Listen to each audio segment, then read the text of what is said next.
On August 2nd, the first group of mainland COVID-19 medical testing teams arrived in Hong Kong.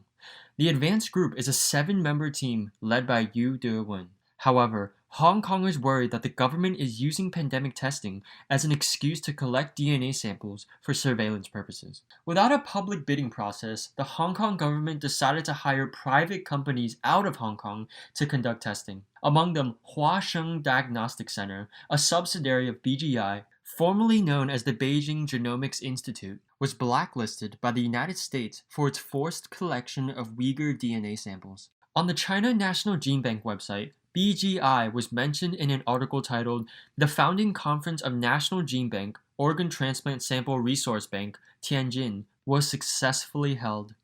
The National Gene Bank, also known as the Shenzhen National Gene Bank, will cooperate with the Biological Sample Bank of the Tianjin First Central Hospital to share research and data in the field of organ transplantation. The article pointed out that Tianjin First Central Hospital is the largest organ transplant center in Asia, and that the Shenzhen National Gene Bank is the world's largest comprehensive gene bank.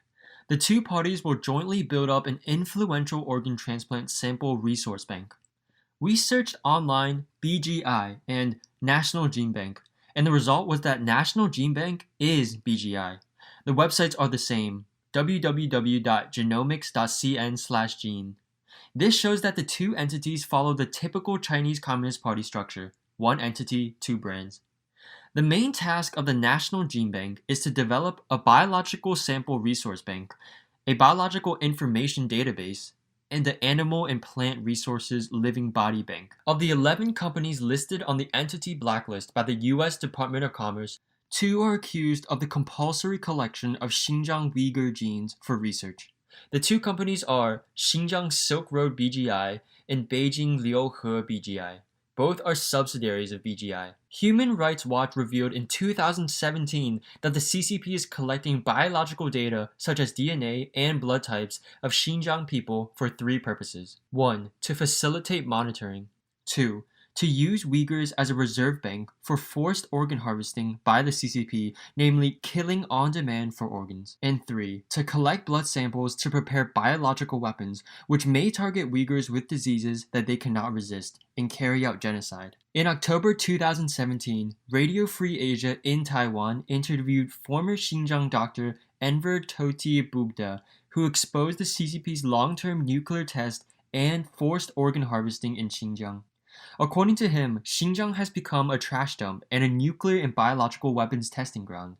The Xinjiang authorities implemented a comprehensive blood test and turned all Uyghurs into a group of donors for forced organ harvesting. During the interview, Bugda showed a photo in which a special channel was marked as a special passenger human organs transportation passway at an airport in Xinjiang. Bugda said, "I think it's creepy, but if this is true, how much traffic must there be in order for an airport to dedicate a passway?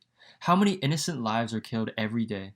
The Uyghur population is about 15 to 20 million. According to a survey conducted this year by the American journalist and writer Ethan Gutman, the blood test has covered 99.7% of Uyghurs. On July 1st, the first day of the national security law, Hong Kong people protested on the street.